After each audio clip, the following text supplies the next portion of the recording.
Assalamualaikum warahmatullahi wabarakatuh. Yang kami hormati Bapak Dr. Khairul Anwar MPDI selaku dosen Sejarah Kebudayaan Islam SKI. Dalam video ini kami mencoba menjelaskan tentang perkembangan Islam di Indonesia. Yang pertama adalah terkait masuknya agama Islam di Indonesia. Ada beberapa teori yang berkembang, salah satunya adalah teori Gujarat, India, yang berikutnya teori Arab atau Timur Tengah, dan yang berikutnya teori Cina dan teori Persia. Semuanya ini ada kaitannya dengan apa yang terjadi di Indonesia. Seperti teori Persia, bahwasanya beberapa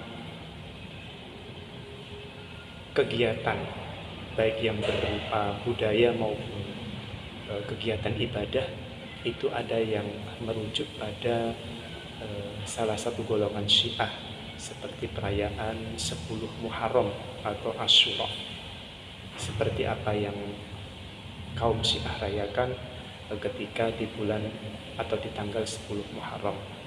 Berikutnya ada beberapa cara berkembangnya Islam dalam Indonesia atau di negara Indonesia. Yang pertama adalah dengan perdagangan.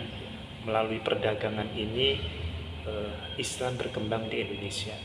Kemudian dari pedagang-pedagang ini ada yang banyak yang menetap, kemudian melaksanakan pernikahan atau perkawinan dengan penduduk asli Indonesia atau wanita-wanita dari Indonesia, sehingga berkembanglah Islam dengan perkawinan itu.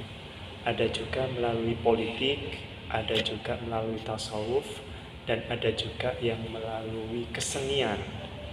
Kesenian ini banyak digunakan oleh para wali songo dalam metode berdakwahnya.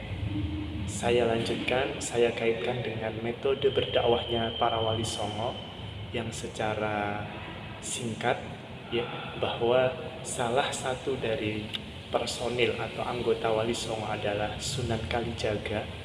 Ini menggunakan metode kesenian dalam menyebarluaskan agama Islam, terutama melalui kesenian wayang kulit dan juga tembang-tembang yang sudah dimodifikasi, yang sudah dimasukkan nilai-nilai Islam.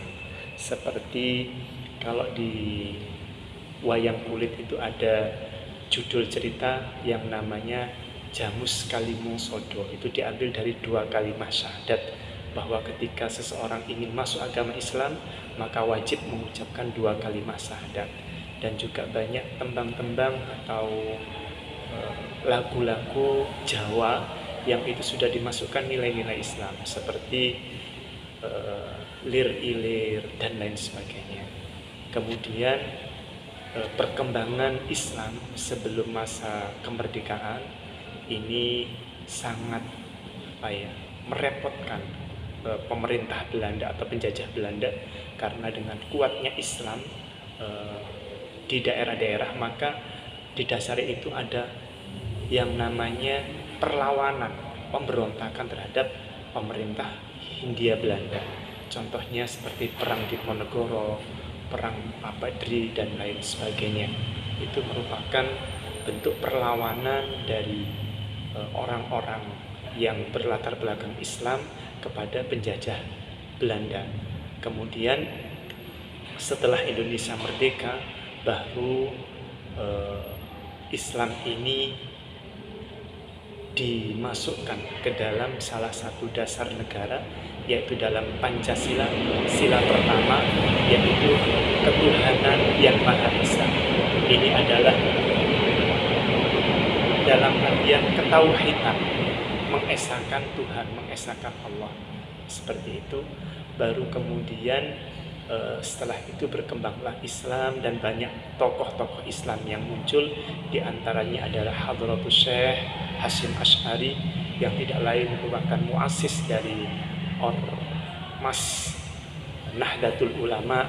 kemudian ada tokoh yang bernama Kiai Haji Ahmad Dahlan yang merupakan muassis dari Ormas Muhammadiyah, ada juga Buya Hamka, ada juga Presiden Abdurrahman Wahid yang tidak lain adalah cucu dari Hadratus Syekh Hasyim Asy'ari dan lain sebagainya.